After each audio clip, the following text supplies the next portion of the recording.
how we will feel that we are suffering from chronic kidney infection?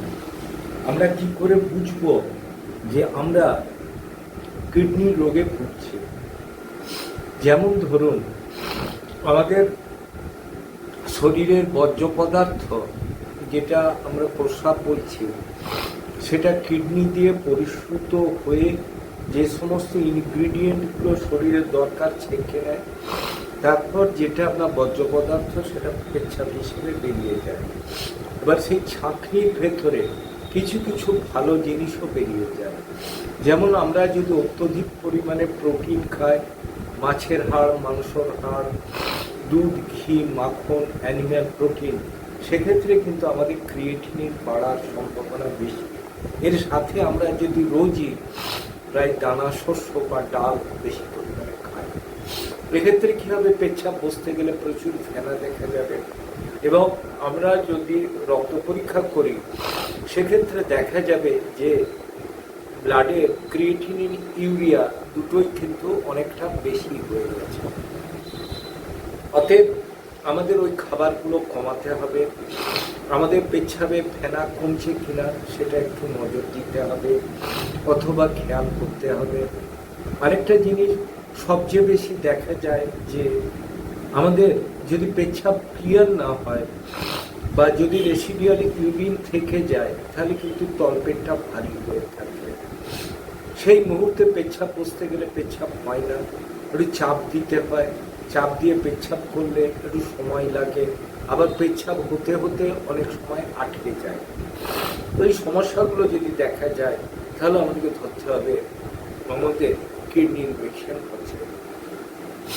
আরেকটা ব্যাপার দেখা যায় যে আমাদের দুটো পায়ে অনেক সময় ফুলতে থাকে, চোখের নিচ ফুলে, শরীর ভারী লাগে, কাজ করার কোনো এনার্জি থাকে না, হচ্ছে হবে, করছি করবো, এই ব্যাপারগুলো থাকে।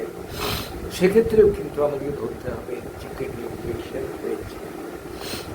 এদের আরেকটা বড় কারণ হচ্ছে, আমরা যদি ধরুন পার্মানেন্ট যদি হাই বিপি, অতিরিক্ত উচ্চচাপযুক্ত রোগের ওষুধ খায়, সেক্ষেত্রেও কিন্তু অনেক দিন ধরে খাবার ফলে আমাদের কিডনি ইনফেকশন হয়।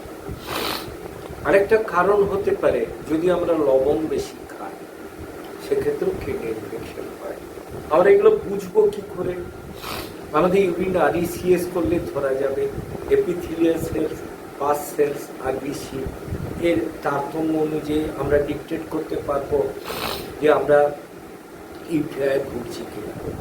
ব্লাডের ক্রিয়েটিনিন, ইউরিয়া দেখতে হবে, ইউরিক অ্যাসিড দেখতে হবে, এবং সর্বোপরি কি হচ্ছে, ইউএসসি দেখতে হবে। ইউএসসিতে যদি প্রস্টেটের তারতম্য হয়, ওজন যদি বাড়তে থাকে, তার ক্রিয়া যদি অতটা কার্যকরী না হয়, রেসিডিয়াল ইউরিন থেকে যায়, সেক্ষেত্রে কিন্তু আমরা ইউরিনারি ইনফেকশনে ভুগব। অতএব এই সমস্ত পরীক্ষা নিরীক্ষাগুলো দেখে আমাদের দেখা হয় আমরা কিডনি ইনফেকশনে ভুগছি কিনা।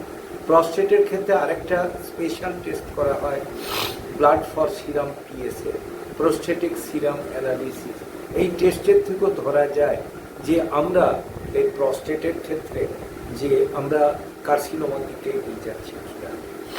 অতএব এই টেস্টগুলো করে আমরা কনফার্ম হয়ে আমরা ঠিক মতো চিকিৎসা করলে, ডাক্তারবাবুর পরামর্শ মতো চললে, খাওয়া দাওয়া ধরা কাট করা, কতটা জল খাবো তার পরিমাপ দেখা, নট মোর দেন 2 থেকে 2.5 লিটার, পেচ্ছাপ চেপে না রাখা, পেচ্ছাপ দাঁড়িয়ে করা, একসঙ্গে অনেকটা জল এড়িয়ে যাওয়া, একটু একটু করে খাওয়া, এবং মাছের হাড়, মাংসের হাড়, দুধ, মাখন, ঘি, রেড মিট ইত্যাদি এড়িয়ে যাওয়া সবচেয়ে শ্রেয়। তবে একটু কথা বলা যেতে পারে যে কিডনি ইনফেকশন হলেও আমরা যদি সচেতন হই খাওয়া দাওয়ার ব্যাপারে, জলের ব্যাপারে, ওষুধ ঠিক মতো খাই, আমরা কিন্তু ভালো থাকবো। আমরা এক্ষেত্রে যদি পেচ্ছাপে যদি বেগ কম থাকে, কস্টিকাম খেতে পারি, পটেন্সিয়াল। যদি পেচ্ছাপে জ্বালা থাকে, ক্লিয়ার পেচ্ছাপ হচ্ছে না, বারবারিস মাদার, পটেন্সিয়াল আমরা ব্যবহার করতে পারি।